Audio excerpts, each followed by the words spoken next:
तबरेज़ अंसारी की हुजूमी तशद्दुद में होने वाली मौत के खिलाफ एहतजाज करने वाले मजलिस इत्तेहादुल मुस्लिमीन के कारकुनान को गुज़श्ता 3 दिनों से पुलिस ने अपनी हिरासत में रखा है। इलाहाबाद के फूलपुर कस्बे में 4 जुलाई को मजलिस इत्तेहादुल मुस्लिमीन के मकामी कारकुनान ने हुजूमी तशद्दुद के खिलाफ एहतजाजी मुजाहरा किया था और कैंडल मार्च निकाला था।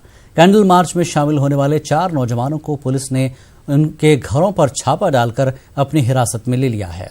मजलिस इत्तेहादुल मुस्लिमीन ने कारकुनान की हिरासत के खिलाफ SSP के दफ्तर के बाहर एहतजाजी मुजाहरा किया। MIM कारकुनान ने हिरासत में लिए गए नौजवानों को फौरी तौर से रिहा करने का मुतालबा किया है। ऐसा है कि फूलपुर में कुछ लड़कों ने 3 तारीख को तबरेज़ अंसारी के मुद्दे पर कैंडल मार्च निकाला था और जिसको बुनियाद बनाकर पुलिस जो है प्रताड़ित कर रही है पूरे कस्बे के नौजवानों को और 2-2, 3-3 बच्चों को जो आज 4 दिन से बैठाले हुए हैं पुलिस अपने थाने में और उनको जो है छोड़ नहीं रही है। और उसी बुनियाद पर कल हम लोग जाके CO फूलपुर से मुलाकात किया, लेकिन इसके बावजूद उन्होंने लड़कों को छोड़ा नहीं है। आज एक लड़के को तो छोड़ा है, लेकिन जिसको 4 दिन से बैठा ले उसको नहीं छोड़ा है। उसी के लिए हम लोग आज SSP ऑफिस में SP साहब से मिलने आए थे।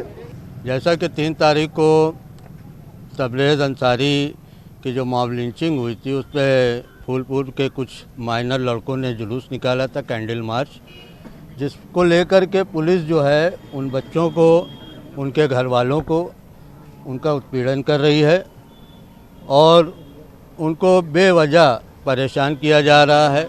उनके घरों से सामान उठा लिया जा रहा है, किसी की मोटरसाइकिल ले आ रहे हैं। तो इस तरह से जो है पुलिस का रवैया बहुत ही चिंताजनक और निंदनीय है।